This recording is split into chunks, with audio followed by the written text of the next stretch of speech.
Alright, welcome to another episode of Small Bike Stuff. We have a few things to finish off on this Chelly, but number one, the most important thing, the exhaust is mounted, it's fitted, it works.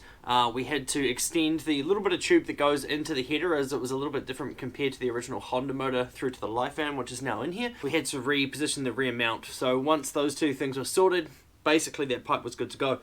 However, I've got the leg shield here, which needs to go on, but I've got a couple of other things I need to sort out as well. I also need to remount my horn, so I'll get the horn sorted. I need to remount my rear rack. This thing looks naked without its rear rack, so we'll put that on. The sprockets are sorted, which I'll show you shortly. It's going to be on the road in this video, I promise you. So here we have the sprocket setup. Basically, this thing here has been welded by a friend of mine. It's got the inner and the outer of a different sprocket. So we've got a 17 tooth front sprocket with a 420 chain. We've got a 32 tooth rear sprocket. This is a new sprocket, the old one was chewed out. There is a little bit of play here, but we'll sort that out. It will probably go away because this does travel down quite a way, and we need to just get this thing on the road and see how it rides. Alright, it's been a year and a bit, I'm keen to go. We've got to get this rear rack mounted. It goes over the shock mounts, the top shock mounts, and also has two mounting points on this rear indicator holder or rear turn signal stay. But it's just got random washers. You can probably see this giant flat washer that's twice the size it needs to be and stuff.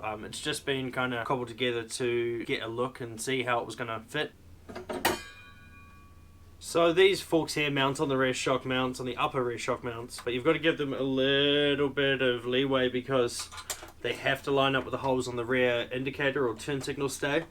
And so once you throw it on, you've got to line it up with them. I've actually had to shave this down to miss my seat as well. You've got a fair idea because it can't really move too much from there. So you just get it centered and semi-tight and then put your shock nuts on and you're pretty much good to go. Starting to look a little better.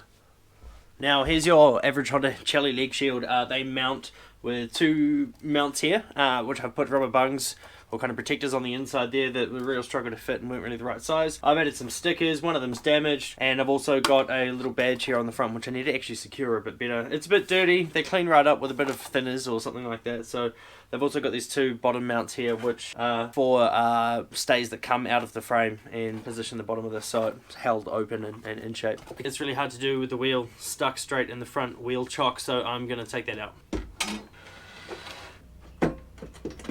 Awesome. Horn works. It's time to see if this thing will start. It will, but this carb seems to be leaking out the overflow and they need to address that issue, so if there's fuel leaking below, I know. Shh.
Gas station pumps thankfully have a flat tyre setting, so because they usually automatically work based on pressure, and if they can't feel it they won't pump.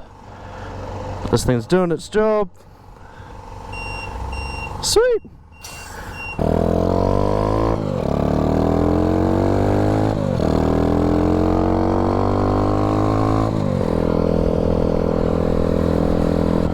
Just getting ready to activate the centrifugal clutch if I have to, which is, well, the semi-automatic clutch system, which basically, if you've got the shifter either pushed all the way up or pushed all the way down, it's in neutral. Well, this is going uphill in fourth gear.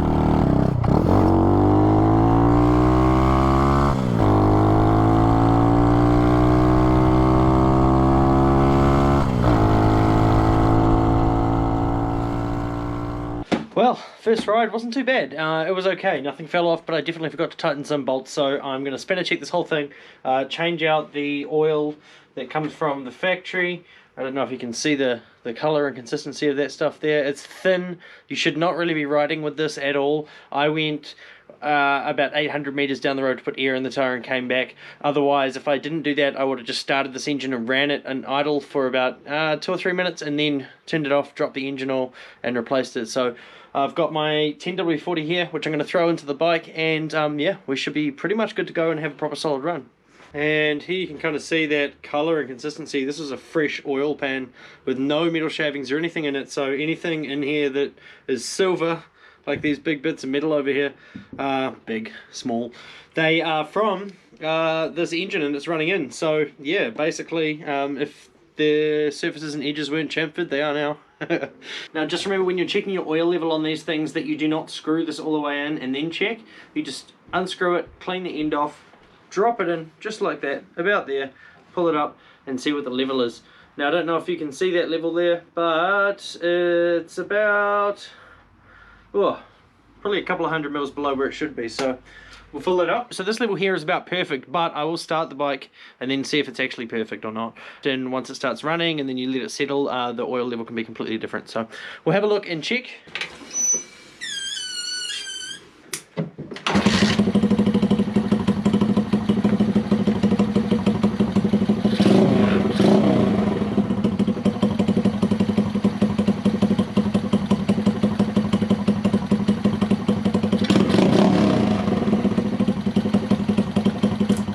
That should be enough for us to be able to tell if the oil level's okay or not. Wipe it off so it's clean. Drop it in. Yeah. Absolutely perfect. There it is, out in the wild. How good is this? So I've been riding it with the new rear wheel setup and it feels really comfortable at the moment. You'll notice that my swing arm is still the same colour from when we took all the fire to it and absolutely bent it back into mayhem, and it seems to have been done properly, so that's awesome. I found a friend to hang out with, which is good, because I've just been filming some stuff on his bike, so we'll have a look at that too. But yeah, I'm pretty chuffed. Chain needs some lubrication. I don't have any lubrication for the chain. Probably should have sorted that out, but I'm not really fussed. You know how it is, finished your bike, so you just want to go for a hoon. And yeah, it's doing well so far.